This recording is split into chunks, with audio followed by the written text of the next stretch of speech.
Muy buenos días. Vamos a socializar la guía número 1 de Ciencias Naturales. Es que los estudiantes reconozcan el ciclo de vida de una planta. Bueno, en cuanto a la referencia teórica, las plantas, según su forma, se reproducen en plantas sin flor y plantas con flores. Dentro de las plantas sin flor se encuentran el musgo y los helechos. Dentro de las plantas con flor, los gimnospermas y los angiospermas. Plantas sin flor. De su forma de reproducción es mediante esporas, que son las de los helechos. Las más conocidas son los musgos, helechos y algas. Son los vegetales más antiguos, necesitan mucha humedad, pues sus esporas deben reproducirse en el agua. Los musgos son las primeras plantas terrestres y tienen pequeñas raíces, un tallito y unas hojas muy pequeñas. No toleran el sol directo. Pueden medir desde unos pocos milímetros hasta no más de 10 centímetros. Se ubican en cortezas de árboles, rocas lisas. Los helechos son los más antiguos. Tenían grandes tamaños y se extendían por una superficie muy extensa. Los helechos son plantas con raíz, tallo y hojas, pero no tienen semilla. Se reproducen mediante esporas. Lo que habíamos hablado anteriormente, las esporas son los punticos rojos que se encuentran dentro de los helechos. En los helechos la parte más visible son las hojas que se denominan frondes y se encargan de realizar la fotosíntesis. Las plantas con flor son la mayoría de las plantas. Los órganos reproductores se encuentran en las flores y de ellas se forman las semillas y los frutos, que son los que sirven para la reproducción. La floración puede ser muy variada, por única vez en la vida o por doble floración anual. Se dividen en dos grandes grupos. Gimnospermas, que no tienen un fruto que proteja las semillas, son de flores simples y generalmente pequeñas. Son gimnospermas, por ejemplo, los abetos, la araucaria y los cipreses. Angiospermas son plantas más evolucionadas, sus flores son complejas y por lo general muy llamativas. Las semillas se encuentran recubiertas por un fruto, por ejemplo, el limonero y el cerezo.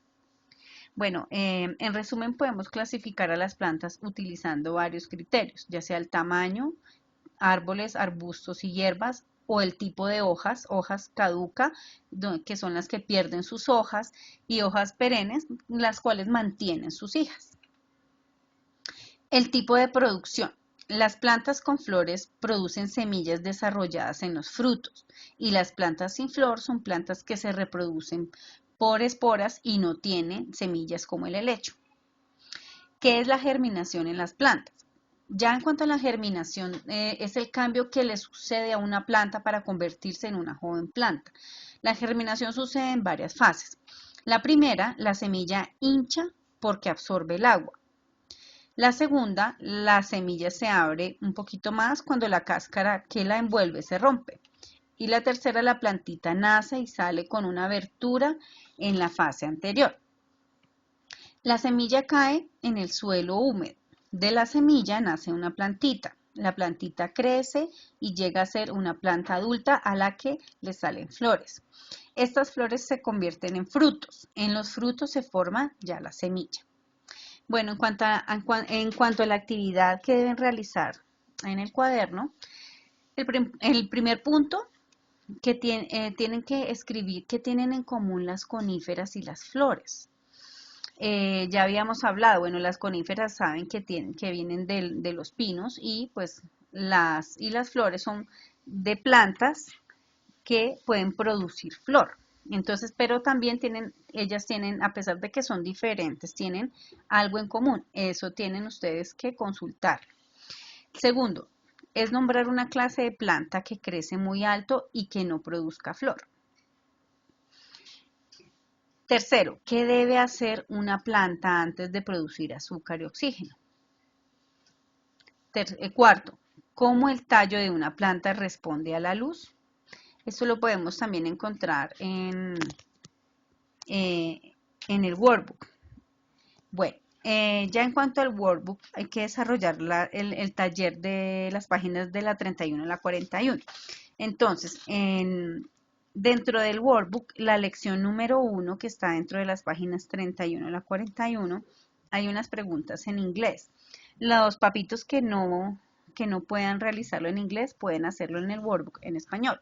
Entonces, la primera pregunta de la lección número 1 es ¿qué tan importante son las raíces para una planta? La segunda pregunta es ¿qué tan importante es el tallo para una hoja? Y la tercera, ¿cómo las hojas verdes de las plantas producen azúcar? Bueno, estas primeras preguntas pertenecen a la página 34. Ya en la página 41, la lección número 2. La primera pregunta, ¿cuáles son las partes de una semilla? Segunda pregunta, ¿cuáles son las 3 maneras en que las semillas pueden dispersarse?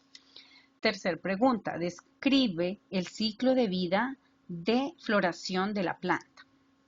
Cuarta pregunta o cuarto punto, describe el ciclo de vida de las coníferas.